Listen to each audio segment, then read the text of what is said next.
¿Qué tal? Sean bienvenidos a esta nueva cápsula jurídica en la cual hablaremos sobre el contenido de la pensión alimenticia. Como siempre, agradecemos su suscripción a nuestro canal y los invitamos a que compartan el contenido de este video con las personas que pudieran estar interesadas en el mismo. Y tal y como lo pueden apreciar en su pantalla, los temas que abordaremos a continuación son los siguientes. En principio, hablaremos sobre el concepto o definición del término jurídico alimentos para posteriormente analizar los rubros contenidos en la obligación alimentaria conforme a la legislación civil vigente en la Ciudad de México. Y en este orden de ideas, conforme a la obra de Felipe de la Mata y Roberto Garzón, tenemos que la definición jurídica de alimentos se refiere a aquella relación jurídica de interés público que existe entre un acreedor alimentario y un deudor alimentario,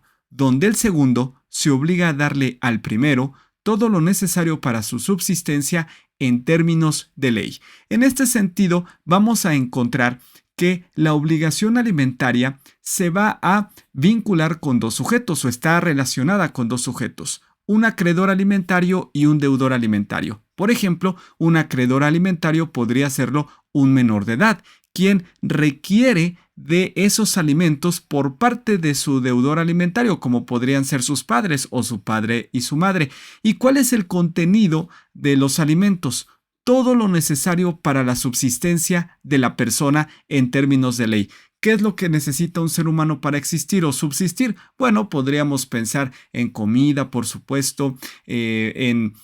ropa, en una habitación o un techo donde vivir, atención médica, entre otras cosas. En este video vamos a analizar cada uno de estos rubros, pero como decíamos, lo primero es identificar el concepto de alimentos como la relación entre dos sujetos, un acreedor alimentario, como lo acabamos de mencionar, por ejemplo, un menor de edad, quien para su subsistencia requiere que sean satisfechas sus necesidades por parte del deudor alimentario, que en el mismo ejemplo podrían ser sus padres. Ahora bien,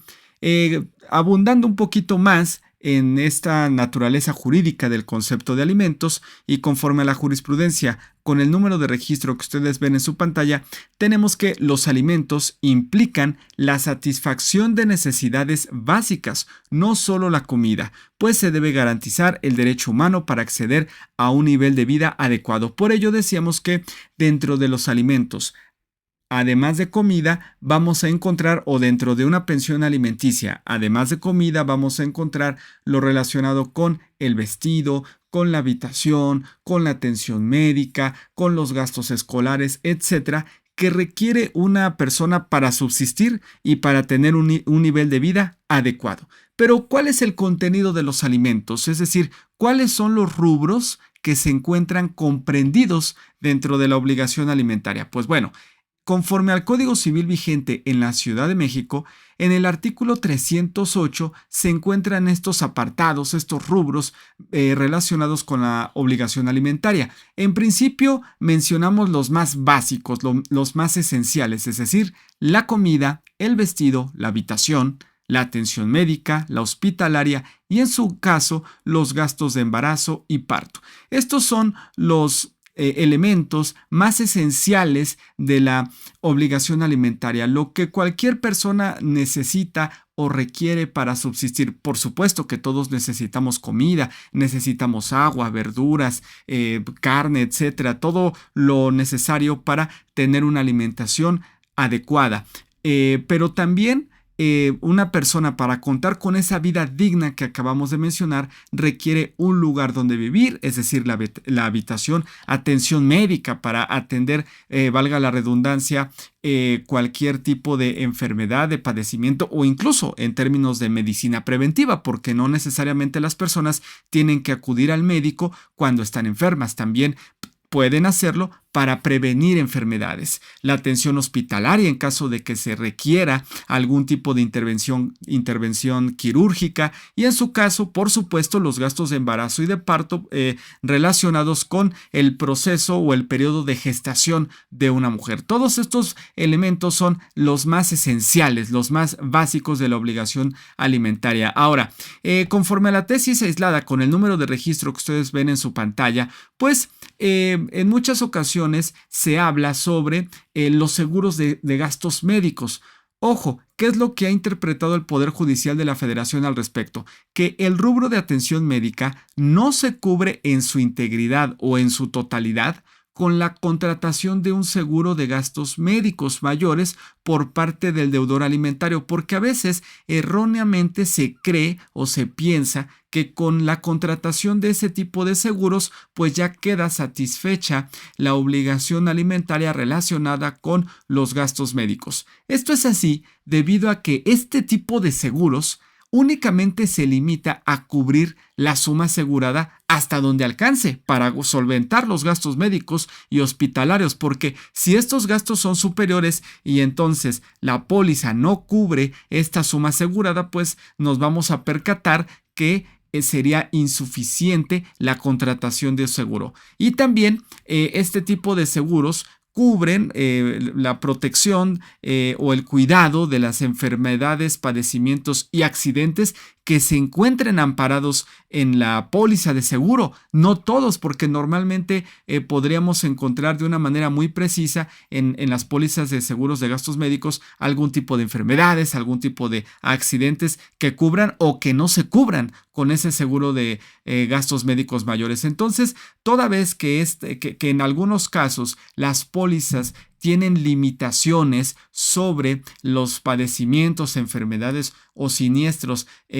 o accidentes que pueda sufrir el asegurado, pues, y que serían cubiertos por el seguro, pues entonces es que el Poder Judicial de la Federación ha interpretado que, a pesar de que sí contribuye el seguro de gastos médicos mayores para cubrir el apartado correspondiente a los gastos médicos o gastos hospitalarios, no se puede interpretar que la simple contratación de seguro ya cubre en su totalidad o integridad este rubro de la atención médica. Ahora bien, ¿qué otro rubro o apartado comprende la obligación alimentaria? Bueno, tratándose de menores de edad, además de todo lo ya mencionado, los gastos para su educación y para proporcionarles oficio, arte o profesión adecuados a sus circunstancias. Esto porque para contar con una vida digna y además para poder desenvolverse dentro de la sociedad laboralmente hablando y por supuesto ser de utilidad a la sociedad, generar un beneficio colectivo a la sociedad, pues las personas requieren contar con estudios, prepararse y de esta manera, por ejemplo, alcanzar algún tipo de u obtener algún tipo de profesión. Bueno, pues entonces los alimentos también deben cubrir estos gastos escolares, no solamente durante la minoría de edad, sino también cuando el acreedor alimentario ha alcanzado la mayoría de edad. ¿Y pues cuánto tiempo? Bueno, conforme a la tesis que ustedes ven en su pantalla, tratándose de la educación, los alimentos duran hasta en tanto el acreedor obtenga su título y cédula profesional, no hasta que termine los créditos de la carrera, es decir, no hasta que haya aprobado todas las materias, no, porque a pesar de aprobar las materias todavía no podría ejercer su profesión. Entonces, para que, o mejor dicho, los alimentos se cubrirán hasta que el acreedor obtenga su título y cuente con la cédula profesional, porque sin la cédula profesional no podrá ejercer, sin que ello implique otorgar alimentos hasta que el acreedor obtenga un empleo. No, ya una vez que el acreedor alimentario obtenga la cédula profesional, en ese momento se puede solicitar la cancelación de la pensión alimenticia y pues tampoco el acreedor podría solicitar que se le dé alimentos hasta que consiga trabajo, porque eso ya sería un exceso y en perjuicio del deudor alimentario. Un rubro más de la obligación alimentaria está relacionado con las personas que padecen algún tipo de discapacidad o que han sido declaradas en estado de interdicción. Para ellas se les tiene que proporcionar todo lo necesario a fin de que logren, en la medida de lo posible, su habilitación o rehabilitación y también su desarrollo. Ello porque las personas que se encuentran en estas condiciones representan un sector vulnerable para la sociedad, entonces tienen derecho a recibir alimentos a fin de que puedan lograr su habilitación o rehabilitación y de esta manera puedan tener una vida digna, una mejor calidad de vida y porque seguramente o muy probablemente pueden requerir tratamientos especiales, alguna rehabilitación con especialistas, etc. Ahora bien, cabe destacar que conforme a la tesis que ustedes ven en su pantalla con el número de registro indicado, estas personas decíamos que representan un sector vulnerable de la población y entonces es muy probable que de manera directa no se encuentren en posibilidad de exigir el pago de estos alimentos. Por ejemplo, tal vez una persona con Alzheimer, una persona con síndrome de Down, no podría comparecer de manera directa e inmediata ante un juzgado para exigir alimentos. En consecuencia, la acción de alimentos en beneficio de un mayor de edad incapaz, como en los ejemplos que acabamos de mencionar, puede ser solicitada por cualquier interesado aun cuando no sea el propio acreedor alimentario. Por ejemplo, su progenitor o su progenitora podría exigir alimentos en favor de este incapaz, sin que esté obligado a esperar que se plantee el procedimiento de interdicción y se le nombre un tutor. Esto toma relevancia porque no es posible que un juez, para otorgar la pensión alimenticia, tenga que esperar hasta contar con una resolución judicial que declare la interdicción del acreedor alimentario, porque eso lo podría poner en riesgo. Es decir, si estamos hablando de una persona con Alzheimer, por ejemplo, y resulta que requiere alimentos de sus hijos, tal vez, o de algún pariente, el juez no va a esperar hasta contar con el estado de, con la resolución que declare la interdicción de esa persona, porque lo podría poner precisamente en riesgo. O tal vez una persona que tiene síndrome de Down, que acaba de cumplir la mayoría de edad, pues el juez otorgará la pensión alimenticia a pesar de que no se cuente con la sentencia que lo haya declarado interdicto. ¿Por qué? Porque esperar a todo ese trámite podría ponerlo en riesgo al no contar con los medios suficientes para satisfacer sus necesidades que ya mencionábamos: comida, vestido, habitación, servicios médicos, etc. Entonces el juez, a pesar de no contar con la declaración de interdicción, puede declarar la procedencia de una solicitud de pensión alimenticia. Y pues bueno, cabe destacar que un rubro más de la obligación alimentaria se refiere a los adultos mayores que carezcan de capacidad económica. Y también, por supuesto, podríamos nosotros darnos cuenta que el legislador ha pensado en los adultos mayores, ya que representan también un sector vulnerable de la población que merece protección y también protección económica para poder satisfacer sus necesidades. Entonces, esta obligación alimentaria en favor de los adultos mayores consiste en proporcionarles todo lo necesario para su atención geriátrica, es decir, para que atiendan aquellos padecimientos propios de su edad, y se procurará que los alimentos además de estos alimentos que se les proporcionen